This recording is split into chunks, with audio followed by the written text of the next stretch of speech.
last couple of months going through them, and I have packages for most of you with photos, so before you leave, please stop by and see me so that I can give those to you.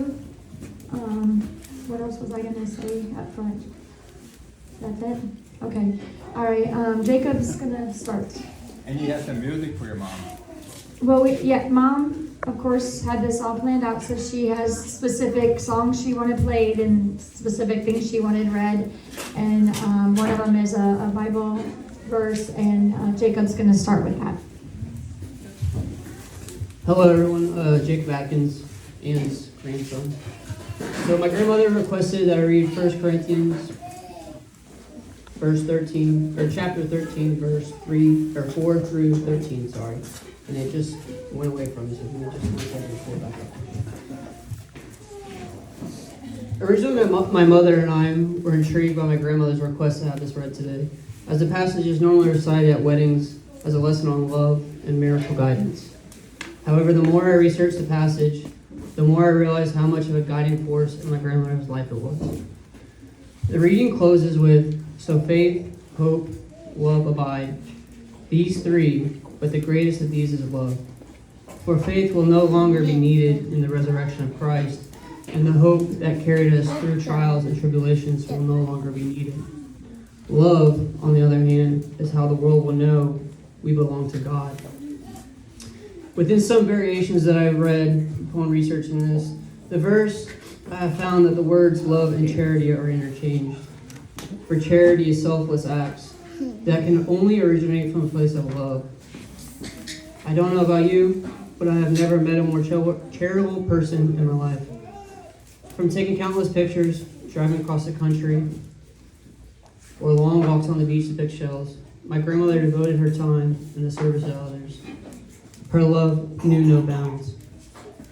My grandmother no longer requires hope or faith, for she is in heaven.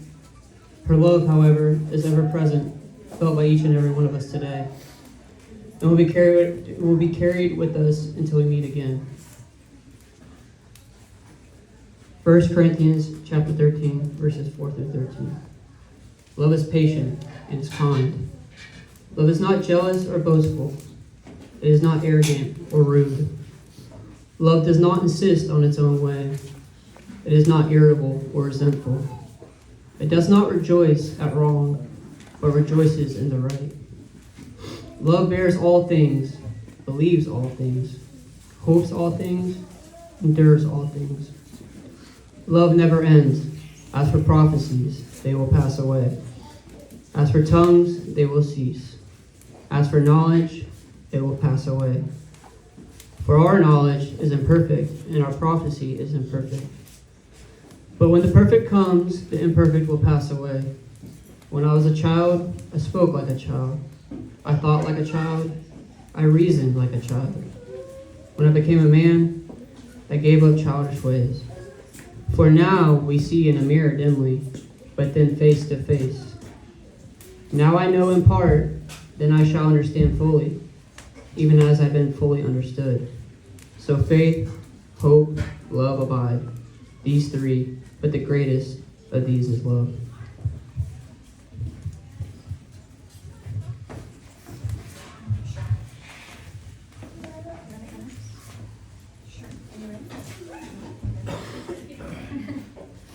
We're all going to try to get through this as best we can without crying. Probably not going to happen. Hello, everyone. I'm Kristen, Ann's granddaughter. Definitely not a speechwriter, and public speaking terrifies me, but Grandma Ann meant the world to me, and I'd do anything for her. So just bear with me, please. To try to distill my thoughts and my love for her into a few words is simply impossible. I could go on and on about the amazing woman she was, but you all already know. So I'm going to talk a little bit about what she meant to me. While Grandma Ann was kind and loving, she was a force to be reckoned with and fiercely stubborn, even in how she chose to show up for people, but she would always show up for you. When I was away at college, Grandma Ann would drive hours out of her way just to see me. She'd have a business meeting in a different city, and she'd drive a 4-hour detour to come see me, take me out to eat, and of course, sneak a $20 bill somewhere I wouldn't find it until after she left. I was missing my family, so far away, and it truly meant the world to me. It was so far out of her way and so inconvenient for her, but she did it anyway, just to show me her love. And that became our little reminder for how much she loved. She would drive hours out of her way for you anytime. She would tell you a million times how much she loved you, but most importantly, she showed you with her actions. It's still hard to believe I can't just pick up the phone and talk with her, that I won't get another text from her of some old photo she found or a new one she just took. We have countless memories, and thanks to her, thousands of photos to commemorate them. Photos or not, my days are full of reminders of her. It amazes me how many times a day I think that Grandma Ann taught me that. From the importance of a firm handshake, good road trip audiobooks, dance parties in the kitchen, or family recipes and history, goes on and on. Grandma Ann made me feel truly unconditionally loved, which I believe is an incredible feat. I feel so lucky to have had her love for guidance in her time. These days I find myself closing my eyes and imagining her hugs. She did not give quick passing hugs.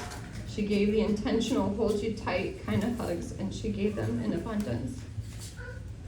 Her hugs were full of love, just like everything else she did. And yes, I can still feel them now. I know she's my guardian angel, the one she always wanted me to believe I had, and I know she's yours too. So dear Granny Annie, I can still feel your hugs. I can still feel your love, and your legacy will live on through all of us. Cheers to a truly phenomenal woman.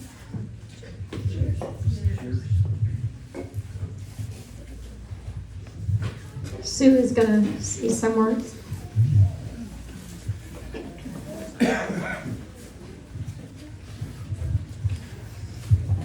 I'm not a public speaker either, so bear with me. None of us are. I'm going to share with you a passage that I have in my Storyworth book that I'm writing for my kids. In case you don't know what Storyworth is, it is a company that sends you or a loved one a weekly question about your life. You answer it by email, and at the end of the year, they turn all the stories into a hardcover book. Of course, this was inspired by Anne. She had shared her book with Ashley, Sherry, and I. And the question was, who have been your closest friends throughout the years?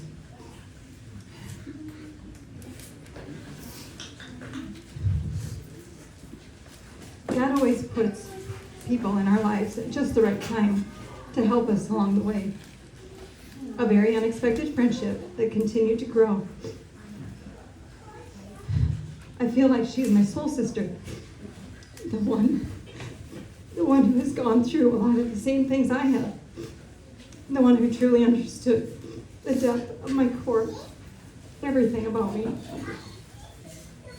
Gloria Ann Brink Burkhardt is Jeff's aunt.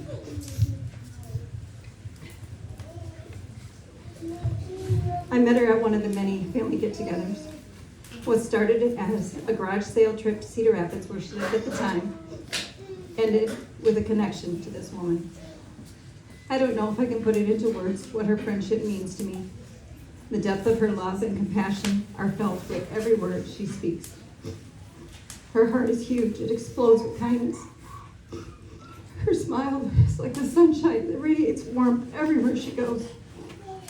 And her laugh lingers in your heart even on the gray days.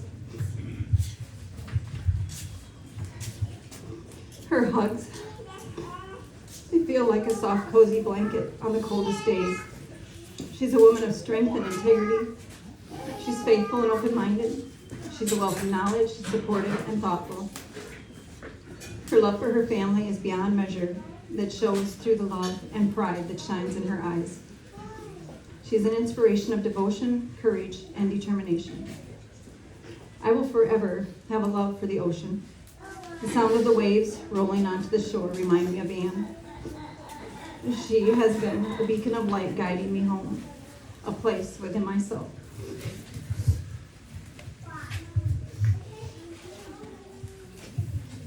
Thank you for sharing that. Sue shared that with me after Mom passed, and I thought it was very beautifully written, so I appreciate you getting up here and saying that for us. I also wrote something that I'm going to read because otherwise I'll never make it through it. And then Mom had a poem she wanted read, and Josie's going to read that for us. So, can everybody hear me okay? Yes? Okay. So, thank you for being here to celebrate Mom.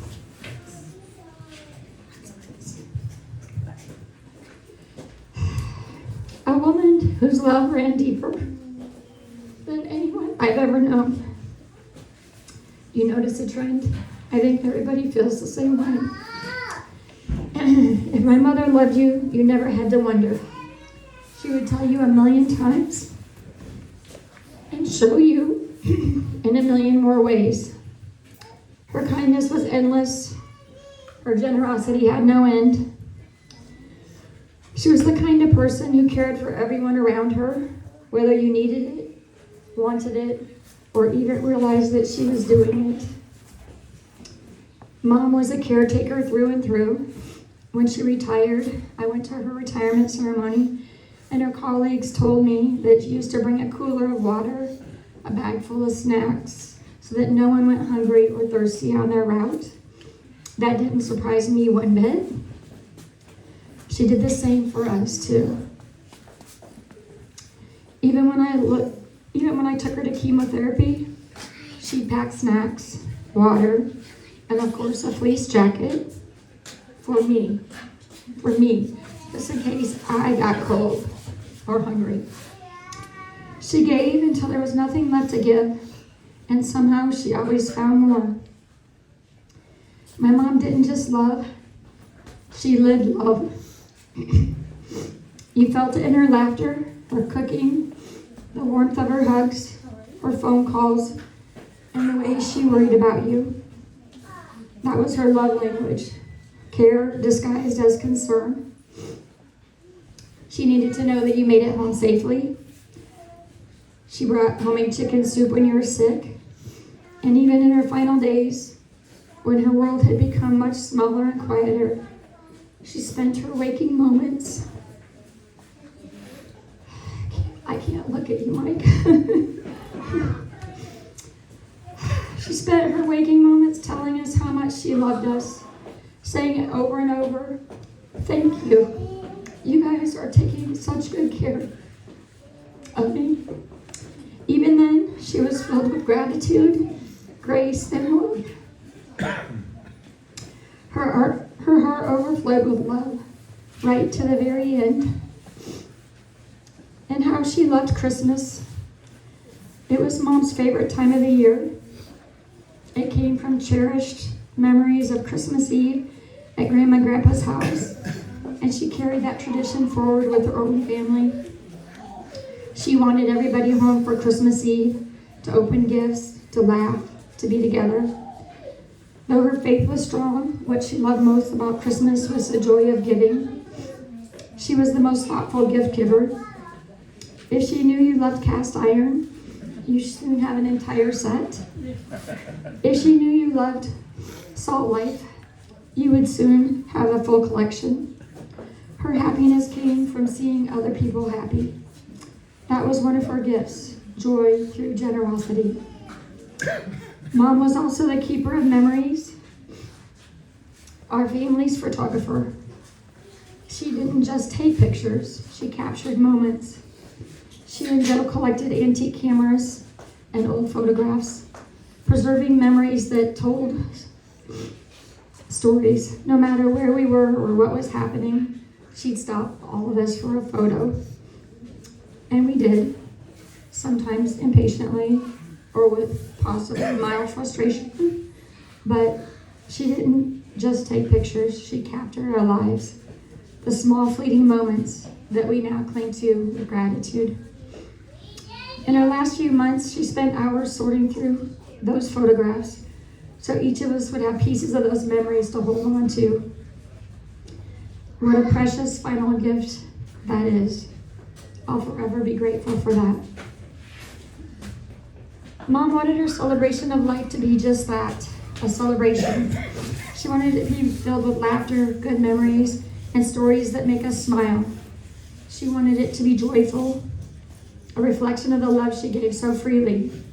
So today, let's talk about how she lived, what she loved, how she laughed, and all the little quirks that once drove us crazy but now feel sacred, like stopping for photos every 5 minutes, or giving 3 gentle taps on your hand or your shoulder to say, I love you. Let's remember the chapters before the last one, because that's where her heart truly lives. Let's turn back to the pages that still make us smile, the stories that remind us of who she was and how deeply she loved us all. That's what I want from my mom. For her story to keep being told. Talk about her laughter, her giving nature, her fierce hugs, her holiday spirit, her perfectly chosen and underlined cards, and her thoughtfulness that made every moment special. Because when we do that, we keep her story alive. The poet Shel Silverstein once wrote, "There are no happy endings. Endings are the saddest part. So just give me a happy middle and a very happy start." My mom's story had both.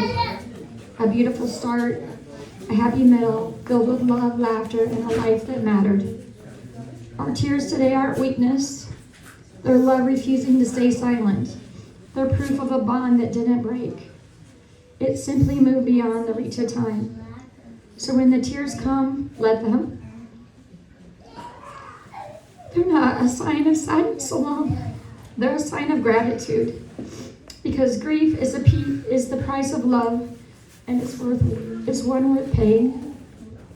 My mom's love will always speak through our tears, through our laughter, and through the memories that fill this room and every room that she touched. So let's keep telling her story. Let's keep laughing at the things she would have found funny. Let's keep taking care of each other the way she always did. Because if Mom taught us anything, it's that love doesn't end. It just changes form. And I know she's still here in every story, every tear, and every heartbeat that remembers her. Thank you for coming. And now Josie's going to read the poem she wanted, and then everybody can celebrate and share good memories.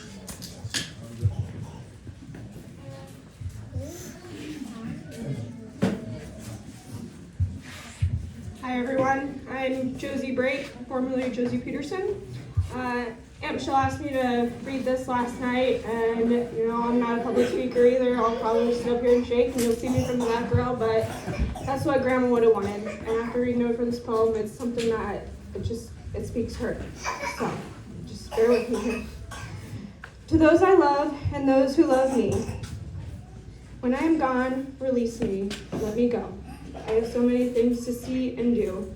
You mustn't tie yourself to me with tears. Be thankful for our many years. I gave you my love. You can only guess how much you gave me in happiness. I thank you for the love you each have shown, but now it's time I travel on alone. So grieve a while for me, if grieve you must. Then let your grief be conformed by trust. It's only for a while that we must part, so bless the memories within your heart. I won't be far away, for life goes on. If you need me, call, and I will come. Though you can't see me or touch me, I will be near. If you listen with your heart, you'll hear all of my love around you, soft and clear. And then, when you must come this way alone, I'll greet you with a smile and say, welcome home. My mom also picked 3 songs, so we'll go ahead and play those while everybody is eating and talking and having a good time. And thanks again, everybody. Really appreciate all your love and support and for being here.